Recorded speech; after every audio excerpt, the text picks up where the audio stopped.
really disappointed that we have been blamed for what is going on in Afghanistan. What is happening in Afghanistan is over 2 decades of conflict, deep divisions, and unfortunately, the United States seeking a military solution when there was not one.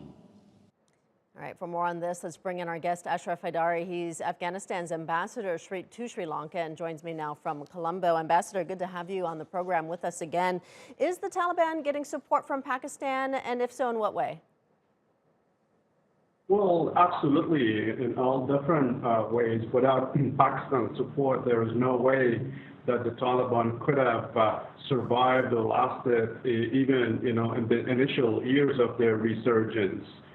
It's very clear if you just go on social media and mainstream media and look for yourself, you can see that the Taliban fighters are enjoying safe havens. They're wounded and killed, are daily returned to the Pakistani cities of Peshawar and Quetta, where they receive medical treatment. Of course, that's where they've been ideologically indoctrinated, armed, and deployed to destabilize Afghanistan. Unfortunately, something that we've been repeatedly brought to the attention of the international community, which is quite aware. The intelligence agencies of the whole neighborhood, including Turkey. Turkey, having been present in Afghanistan, is quite aware of, unfortunately, Pakistan's involvement and the support for the Taliban to destabilize Afghanistan, which unfortunately is on a very narrow definition of national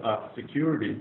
Well, it definitely costs Pakistan on the long run, which we have repeatedly brought to their attention, and as well as from the rest of the region as well. We just had the SCO meeting, and we had the regional connectivity conference in Tashkent, where everyone reaffirmed their support for stabilization of Afghanistan, knowing that peace in Afghanistan is the key to ensuring a regional integration. That would happen when support for the Taliban discontinues, because the Taliban are just not operating out of the blue. Nothing is falling for them from the sky. The support comes from our neighborhood, and everyone is aware of that. It's this common sense fact.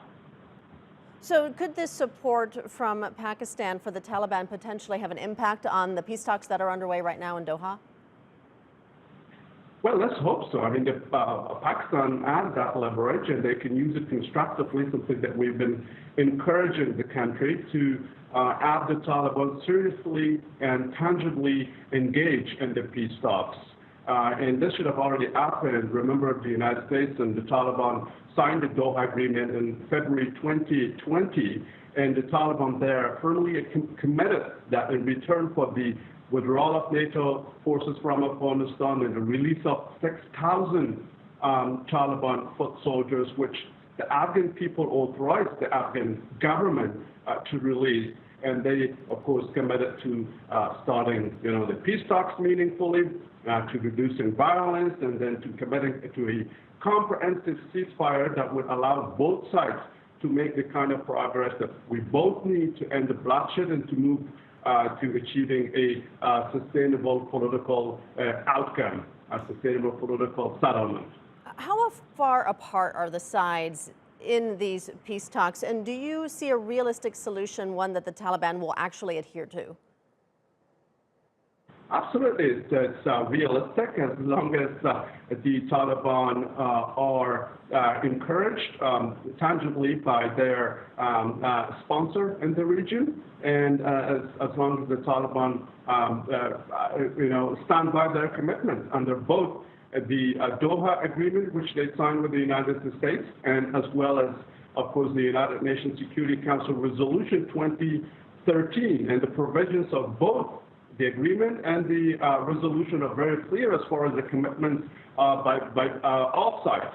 U.S. has done its part, NATO, of course, and as well as the Afghan part and the Afghan people. So the ball is really squarely in the court of the Taliban to this time deliver. As you see, there's a high-powered delegation, and as well as our inclusive negotiating team and Doha, again, delivering the same message, that we are serious The Afghan people are tired. They want an end to destruction and, of course, killing and maiming of innocent civilians and destruction of public state institutions, infrastructure, everything that the Afghan people need and the region, South Asia and Central Asia need in order to, integrate and move on economic cooperation to benefit everyone across the region. All right, we'll leave it there. Ambassador Ashraf Haidari, thank you, joining us from Colombo in Sri Lanka.